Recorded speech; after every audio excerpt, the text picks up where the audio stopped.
Amruthaveni lice kit presents daily news പ്രഭാത വാർത്തകൾ powered by Pulimoottil silks KSFE in association with Joy Alukkas.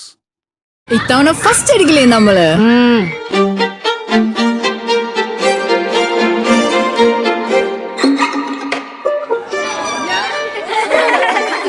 കുട്ടികൾക്കൊക്കെ pain ശല്യം ഉണ്ടാകും. അതുകൊണ്ട് ലൈസ് കിറ്റ് ഉപയോഗിച്ച് ക്ലാസ്സിൽ വരാൻ പ്രത്യേക ശ്രദ്ധിക്കണം. ലൈസ് കിറ്റ് ലൈസ് റിമൂവർ പെയിൻ ശല്യത്തിൽ നിന്നും ഉടനടി ആശ്വാസം.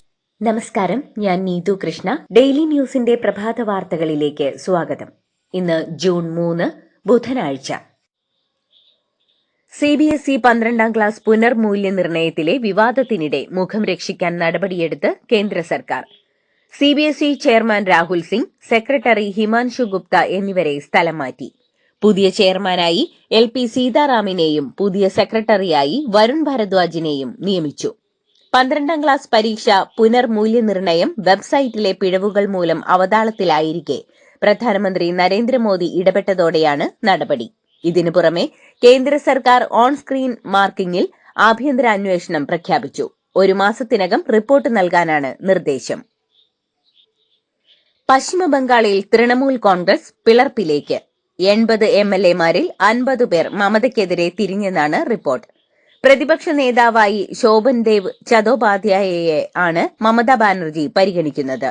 എന്നാൽ മമത പുറത്താക്കിയ വിമത MLA ഋതബ്രത ബാനർജിയെ പ്രതിപക്ഷ നേതാവാക്കാനാണ് വിമത വിഭാഗത്തിന്റെ നീക്കം. ഇന്നലെ മമതാ ബാനർജി നേതൃത്വം നൽകിയ പ്രതിഷേധ യോഗത്തിൽ പങ്കെടുത്തത് 8 MLA-മാർ മാത്രമാണ്. പെട്രോൾ ഡീസൽ വില വർധനയ്ക്കെതിരെ CPM നാളെ ജില്ലാ ഏരിയ കേന്ദ്രങ്ങളിലെ കേന്ദ്ര സർക്കാർ ഓഫീസുകൾക്ക് മുന്നിൽ പ്രക്ഷോഭം സംഘടിപ്പിക്കും. മെയ് 15 മുതൽ 4 തവണയായി പെട്രോളിനും ഡീസലിനും 7.5 രൂപയാണ് വർദ്ധിപ്പിച്ചത്.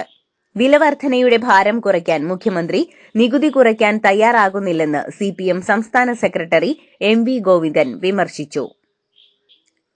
ലഹരി മാഫിയയ്ക്കെതിരായ ശക്തമായ നടപടികളുമായി ഓപ്പറേഷൻ തൂഫാൻ പദ്ധതി തുടങ്ങി. മുഖ്യമന്ത്രി VD സതീശൻ ഉദ്ഘാടനം നിർവഹിച്ചു. ലഹരി മാഫിയയെ തുടച്ചു നീക്കുമെന്നും കേരള പോലീസിന്റെയും എക്സൈസിന്റെയും കയ്യൊപ്പുള്ള മികച്ചൊരു പദ്ധതിയായി ഇത് മാറുമെന്നും മുഖ്യമന്ത്രി കൂട്ടിച്ചേർത്തു. 7ാം സംസ്ഥാന ധനകാര്യ കമ്മീഷൻ ഗവർണർക്ക് അനുബന്ധ റിപ്പോർട്ട് സമർപ്പിച്ചു. കേന്ദ്ര ധനകമ്മീഷന്റെ ഗ്രാന്റുകൾ നഷ്ടമാകാതിരിക്കാൻ പദ്ധതികളിൽ ആവശ്യമായ മാറ്റം വരുത്താനുള്ള നിർദ്ദേശങ്ങളാണ് അനുബന്ധ റിപ്പോർട്ടിൽ ഉള്ളത്. പ്രാദേശിക സർക്കാർക്കുള്ള കേന്ദ്ര സർക്കാരിന്റെ ഗ്രാന്റ് 4,32,361 കോടി രൂപയിൽ നിന്ന് 16ാം ധനകാര്യ കമ്മീഷൻ 7,91,493 കോടി രൂപയായി ഉയർത്തിയിട്ടുണ്ട്. പ്രതിപക്ഷ ഉപനേതാവ് പദവി CPIക്ക് ഇല്ലെന്ന് CPM. ഉപനേതൃത്വ സ്ഥാനം പണ്ട് മുതലേ CPM-നാണെന്ന് CPM സംസ്ഥാന സെക്രട്ടറി MV ഗോവിന്ദൻ വ്യക്തമാക്കി. പദവി കിട്ടിയില്ലെങ്കിൽ വിഷമകരമായ തീരുമാനം എടുക്കേണ്ടി വരുമെന്ന് CPI നേതൃത്വം നിലപാടെടുത്തിരുന്നു. നവകേരള യാത്രയ്ക്കിടെ യൂത്ത് കോൺഗ്രസ് പ്രവർത്തകരെ മർദ്ദിച്ച മുൻ മുഖ്യമന്ത്രി പിണറായി വിജയന്റെ സുരക്ഷാ ഉദ്യോഗസ്ഥരുടെ അറസ്റ്റ് തടയണമെന്ന ആവശ്യം കോടതി തള്ളി. പ്രതികൾ ഒളിവിലല്ലെന്നും ഹർജി പരിഗണിക്കുന്നതുവരെ അറസ്റ്റ് തടയണമെന്നും പ്രതിഭാഗം കോടതിയിൽ ആവശ്യപ്പെട്ടു. പ്രതികളുടെ മുൻകൂർ ജാമ്യാപേക്ഷ നാളെ പരിഗണിക്കും. മലയിടം തുരുത്തിലെ കുടിയൊഴിപ്പിക്കലുമായി ബന്ധപ്പെട്ട് നിയമസഭയിൽ മുഖ്യമന്ത്രി നടത്തിയ പ്രസ്താവന പൂർണ്ണമായും തള്ളി താമസക്കാർ രംഗത്ത്. പുനരധിവാസത്തിന് ഉറപ്പ് നൽകിയിട്ടില്ലെന്നും നിലവിലെ സ്ഥലത്തുനിന്ന് 1 ഇഞ്ച് പോലും മാറില്ലെന്നും അവർ വ്യക്തമാക്കി. മുഖ്യമന്ത്രി VD സതീശന്റെ അർദ്ധനഗ്ന ഫോട്ടോ കൃത്രിമമായി നിർമ്മിച്ച് ഈസ്റ്റ് ഏളേരി എന്ന വാട്സ്ആപ്പ് ഗ്രൂപ്പിൽ പ്രചരിപ്പിച്ച 2 പേർക്കെതിരെ പോലീസ് കേസെടുത്തു.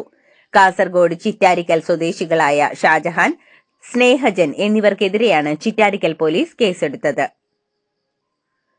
പരവൂരിലെ അസിസ്റ്റന്റ് പബ്ലിക് പ്രോസിക്യൂട്ടർ S. അനീഷയുടെ മരണവുമായി ബന്ധപ്പെട്ട് പ്രത്യേക അന്വേഷണ സംഘത്തെ രൂപീകരിക്കുമെന്ന് മുഖ്യമന്ത്രി. സഹപ്രവർത്തകരിൽ നിന്നും മേലുദ്യോഗസ്ഥരിൽ നിന്നും നേരിട്ട കടുത്ത മാനസിക പീഡനമാണ് അനീഷയുടെ ആത്മഹത്യയ്ക്ക് കാരണമെന്ന കുടുംബത്തിന്റെ പരാതിയെ തുടർന്നാണ് നടപടി.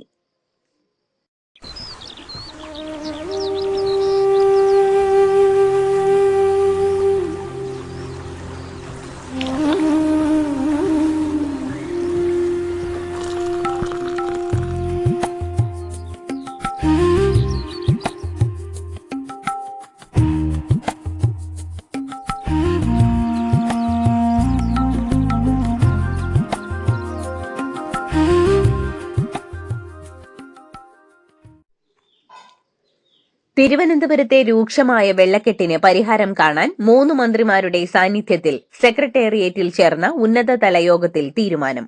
യുദ്ധകാലാടിസ്ഥാനത്തിലുള്ള നടപടികൾ സ്വീകരിക്കാനും വിവിധ വകുപ്പുകളെ ഏകോപിപ്പിച്ചുകൊണ്ടുള്ള ദീർഘകാല മാസ്റ്റർ പ്ലാൻ നടപ്പിലാക്കാനും യോഗം തീരുമാനിച്ചു. താമരശ്ശേരി ചുരത്തിൽ പകൽ വലിയ മൾട്ടി ആക്സിൽ വാഹനങ്ങളുടെ യാത്രയ്ക്ക് കർശന നിയന്ത്രണം ഏർപ്പെടുത്തി. കാലവർഷത്തിന്റെ പശ്ചാത്തലത്തിൽ താമരശ്ശേരി ചുരത്തിലെ ഗതാഗത നിയന്ത്രണം ചർച്ച ചെയ്യുന്നതിനായി കൃഷിവകുപ്പ് മന്ത്രി ടി സിദ്ദിഖിന്റെ നേതൃത്വത്തിൽ നടന്ന യോഗത്തിലാണ് തീരുമാനം. മുഖ്യമന്ത്രി വി ഡി സതീശന് അഭിവാദ്യമർപ്പിച്ച് ബോർഡ് സ്ഥാപിച്ച കോൺഗ്രസ് മണ്ഡലം കമ്മിറ്റിക്ക് കോൺഗ്രസ് തന്നെ ഭരിക്കുന്ന മരട് നഗരസഭ 11,500 രൂപ പിഴ ചുമത്തി. നഗരത്തിൽ അനധികൃതമായി സ്ഥാപിച്ച ബോർഡുകൾ കഴിഞ്ഞ ദിവസം നഗരസഭാ സെക്രട്ടറി ജീവനക്കാരെ ഉപയോഗിച്ച് നീക്കം ചെയ്തിരുന്നു. കലാച്ചി നോവൽ കോപ്പിയടിയാണെന്ന വിവാദം KR മീര തള്ളി. 2020 മുതൽ നോവൽ ഓൺലൈൻ മാധ്യമത്തിൽ പ്രസിദ്ധീകരിച്ചിരുന്നു. പിന്നെ എങ്ങനെ 2022 ഇറങ്ങിയ സിന്നിന്റെ കോപ്പിയടിയാകുമെന്ന് KR മീര ചോദിച്ചു. സിന്നിന്റെ എഴുത്തുകാരി ഹരിത സാവിത്രി 2026 നോവൽ വായിച്ച് ആത്മഹർഷം പൂണ്ടയാളാണെന്നും മീര പ്രതികരിച്ചു. വിവാദ ഡിവൈഎസ്പി മധു ബാബുവിന് കോട്ടയം അഡീഷണൽ SP ആയി സ്ഥാനക്കയറ്റം നൽകി. കസ്റ്റഡി മർദ്ദനങ്ങൾ ഉൾപ്പെടെ നിരവധി പരാതികൾ മധു ബാബുവിനെതിരെ ഉയർന്നിരുന്നു. സീനിയർ പോലീസ് ഓഫീസേഴ്സ് അസോസിയേഷന്റെ നേതാവാണ് ഡിവൈഎസ്പി മധു ബാബു.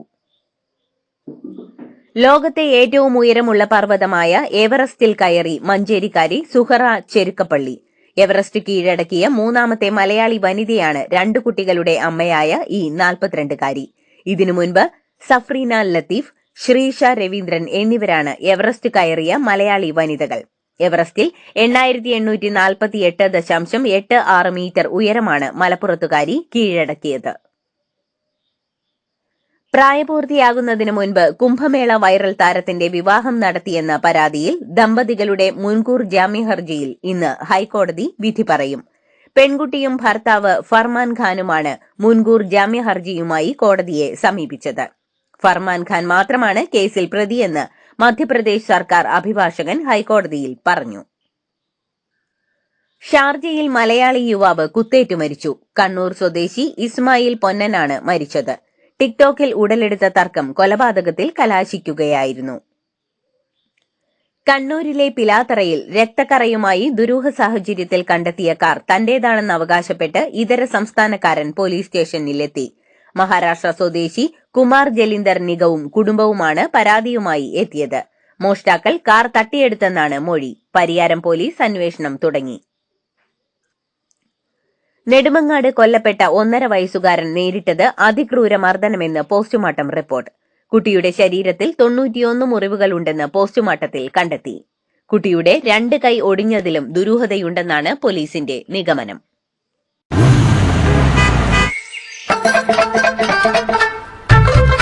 എല്ലാവർക്കും വന്നു ഡാൻഡ്രഫ്, എന്തു ചെയ്യും ചേട്ടാ? പേടിക്കണ്ട, ഇവിടുണ്ടല്ലോ ഡാൻഡ്രോഫിറ്റിൻ ഓയിൽ. ഉടനടി മാറും താരൻ, ഉപയോഗിക്കൂ വേഗം. അമൃത്വേനി ഡാൻഡ്രോക്വെറ്റ്, the ultimate dandruff solution. Karnataka മുഖ്യമന്ത്രിയായി DK ശിവകുമാർ ഇന്ന് സത്യപ്രതിജ്ഞ ചെയ്ത് അധികാരമേൽക്കും. DKയ്ക്കൊപ്പം 11 മന്ത്രിമാരും ചുമതലയേൽക്കും. കോൺഗ്രസ് അധ്യക്ഷൻ മല്ലികാർജ്ജുൻ ഖാർഗെയുടെ മകൻ പ്രിയങ്ക് ഖാർഗെയും മുഖ്യമന്ത്രി സ്ഥാനമൊഴിഞ്ഞ സിദ്ധരാമയ്യയുടെ മകൻ യതീന്ദ്ര സിദ്ധരാമയ്യയെയും ഉപമുഖ്യമന്ത്രിമാരാക്കാൻ സമ്മർദ്ദമുണ്ട്. 2 മലയാളികളും മന്ത്രിസ്ഥാനം ഉറപ്പിച്ചു. KJ ജോർജ്, UT ഖാദർ എന്നിവരാണ് ഇന്ന് സത്യപ്രതിജ്ഞ ചെയ്യുന്ന മലയാളികൾ. വിമാനത്താവളങ്ങളിൽ റീലുകളും ട്രാവൽ വ്ലോഗുകളും വീഡിയോകളും ചിത്രീകരിച്ചാൽ ശിക്ഷ. ഡയറക്ടറേറ്റ് ജനറൽ ഓഫ് സിവിൽ ഏവിയേഷനാണ് ഇതു സംബന്ധിച്ച മുന്നറിയിപ്പ് നൽകിയത്.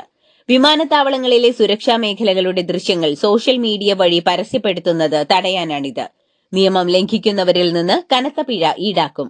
ഫോണും ക്യാമറയും ഉൾപ്പെടെയുള്ള ഉപകരണങ്ങൾ പിടിച്ചെടുക്കുകയും ചെയ്യും. CBSEയുടെ റീവാലുവേഷൻ പോർട്ടലിന് നേരെ കടുത്ത സൈബർ ആക്രമണം. ഹാക്കർമാരാണ് ആക്രമിച്ചത്. അവതാളത്തിലായ വെബ്സൈറ്റിന്റെ പ്രവർത്തനങ്ങൾ പൂർണ്ണമായും പുനഃസ്ഥാപിച്ചു. മെഡിക്കൽ പ്രവേശനത്തിനുള്ള നീറ്റ് UG പരീക്ഷ കമ്പ്യൂട്ടർ അധിഷ്ഠിത രീതിയിലേക്ക് മാറ്റണമെന്നാവശ്യപ്പെട്ട് സമർപ്പിച്ച ഹർജി സുപ്രീം കോടതി തള്ളി. നിലവിലുള്ള പേനയും പേപ്പറും ഉപയോഗിച്ചുള്ള OMR ഷീറ്റ് മാതൃകയിൽ തന്നെ പരീക്ഷ നടക്കുമെന്ന് ഉറപ്പായി. രാജ്യസഭാ MP സുധാകർ സിംഗ് ആണ് കോടതിയെ സമീപിച്ചത്. ഇന്ത്യ തദ്ദേശീയമായി വികസിപ്പിച്ച ആകാശത്തുനിന്ന് കരയിലേക്ക് തൊടുക്കാവുന്ന രുദ്രം 2 എന്ന മിസൈൽ വിജയകരമായി പരീക്ഷിച്ചു.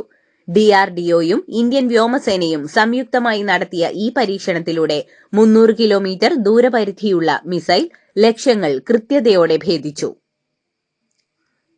ഈ വർഷം എൽനിനോ പ്രതിഭാസം തിരിച്ചെത്തുമെന്നും ആഗോള താപനിലയിൽ വൻ വർധനയുണ്ടാകുമെന്നും ഐക്യരാഷ്ട്രസഭയുടെ കാലാവസ്ഥാ ഏജൻസിയായ വേൾഡ് മെട്രോളജിക്കൽ ഓർഗനൈസേഷൻ മുന്നറിയിപ്പ് നൽകി. ദക്ഷിണേന്ത്യൻ രാജ്യങ്ങളിൽ, പ്രത്യേകിച്ച് ഇന്ത്യയിലും കേരളത്തിലും കടുത്ത വരൾച്ചയ്ക്ക് സാധ്യതയുണ്ടെന്നും റിപ്പോർട്ടുകൾ സൂചിപ്പിക്കുന്നു. മോസ്കോയിൽ നടന്ന അന്താരാഷ്ട്ര സുരക്ഷാ ഫോറത്തിൽ റഷ്യയും അഫ്ഗാനിസ്ഥാനിലെ ഭരണകക്ഷിയായ താലിബാനും ഔദ്യോഗിക സൈനിക സഹകരണ കരാറിൽ ഒപ്പുവച്ചു. താലിബാൻ സ്ഥാപകന്റെ മകനും പ്രതിരോധ മന്ത്രിയുമായ മുഹമ്മദ് യാക്കൂബ് പങ്കെടുത്ത ചടങ്ങോടെ താലിബാൻ ഭരണകൂടത്തെ അംഗീകരിക്കുന്ന ഏക രാജ്യമായ റഷ്യ അഫ്ഗാനുമായുള്ള ബന്ധം കൂടുതൽ ശക്തമാക്കി. US പ്രസിഡന്റ് ഡൊണാൾഡ് ട്രംപ് വെടിനിർത്താൻ ആവശ്യപ്പെട്ടിട്ടും ഇസ്രായേൽ ലെബനനിൽ ആക്രമണം തുടർന്നു. ഇറാനുമായി ബന്ധമുള്ള ആക്സിസ് ഓഫ് റെസിസ്റ്റൻസ് എന്നറിയപ്പെടുന്ന സായുധ ഗ്രൂപ്പുകളെ തകർക്കാതെ പിന്മാറില്ലെന്ന നിലപാടിലാണ് ഇസ്രായേൽ. ഇതോടുകൂടി ഡെയിലി ന്യൂസിന്റെ ഇന്നത്തെ പ്രഭാത വാർത്തകൾ സമാപിക്കുന്നു. ഡെയിലി ന്യൂസിനു വേണ്ടി വാർത്തകൾ വായിച്ചത് നീതു കൃഷ്ണ. DailyNewsLive.in വാർത്തകൾ വിരൽ തുമ്പിൽ.